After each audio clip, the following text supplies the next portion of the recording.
Hello guys, welcome to my channel account tech solution. Guys, आज हम बात करने वाले हैं बिजी के अंदर मेंटेन बैंक इंस्ट्रूमेंट डिटेल्स के बारे में। सबसे पहले समझते हैं गाइस ये होता क्या है। जो कि हमारा बैंक इंस्ट्रूमेंट डिटेल होती है, जब भी हम बैंक से रिलेटेड ट्रांजैक्शन करते हैं, जैसे चेक रिसीव करना या चेक इशू करना, आरटीजीएस, एनईएफटी या एमपीएस पेमेंट करना, तो उन ट्रांजैक्शन के साथ कुछ इंपॉर्टेंट डिटेल्स होती हैं, जैसे check number, check date, bank name, instrument number वगैरह वगैरह। इन डिटेल्स को मेंटेन करने के लिए विधि में maintain bank instrument detail feature दिया गया है। इसी के लिए ये ऑप्शन यूज हुआ जाता है गाइस। इस फीचर को एनेबल करने के लिए सबसे पहले हम एडमिनिस्ट्रेशन के अंदर, फीचर ऑप्शन के अंदर, अकाउंट के अंदर, यहाँ नीचे देखिए maintain bank instrument details.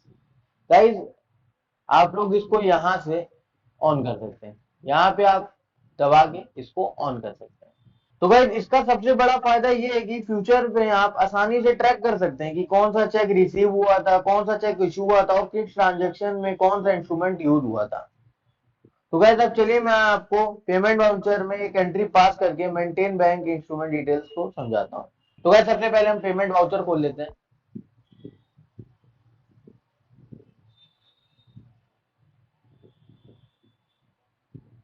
Guys, ये हमारा पेमेंट वाउचर वाला पेज ओपन हो चुका है। अब यहाँ पे सबसे पहले हम डेट फिल करेंगे, उसके बाद वाउचर नंबर डालेंगे, उसके बाद जीएसटी नेचर, उसके बाद यहाँ पे हम अपनी पार्टी का नेम डालेंगे, उसके बाद यहाँ पे जो भी अमाउंट है वो डालेंगे,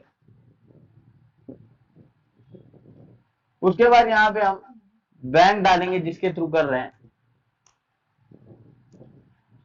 अब यहाँ पे देखिए गाइस, अब यहाँ पे मैंने अभी एक एंट्री पास की है। अब आप देख सकते हैं गाइस कि मैंने अभी एबीसी प्रोडक्ट को 59,000 से डेबिट किया और बैंक ऑफ महाराष्ट्र अकाउंट से 59,000 को क्रेडिट किया। इसका सिंपल सा मतलब यही है कि हम एबीसी प्रोडक्ट को बैंक के थ्रू 59,000 पेमेंट कर रहे हैं। अब यहाँ पे देखिए गाइस, अब यहाँ पे आपका मेन टॉपिक यहाँ से स्टार्ट होता है।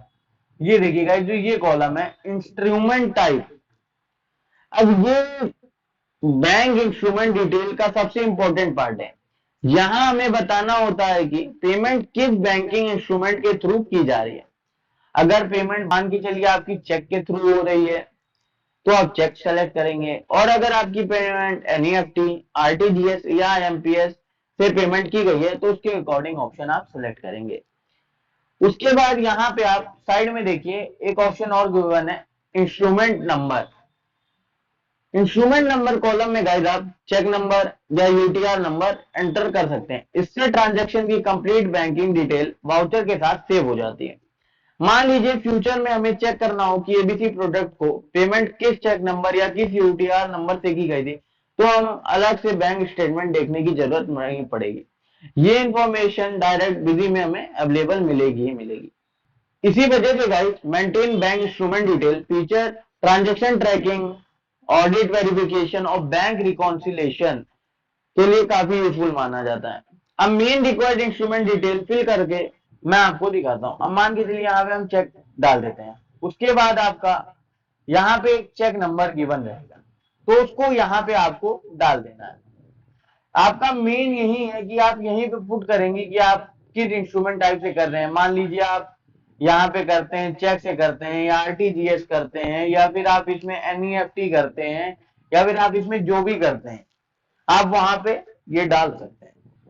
तो भाई इसका मेन मतलब यही था, आप कभी भी फ्यूचर में बैंक ट्रांजेक्शन के साथ चेक नंबर, यूटीआर नंबर और अदर इंस्ट्रूमेंट डिटेल का प्रॉपर रिकॉर्ड मेंटेन करके रख सकते हैं। तो गाइस, आशा करता हूं आपको आज की वीडियो समझ आई होगी और अच्छी लगी होगी।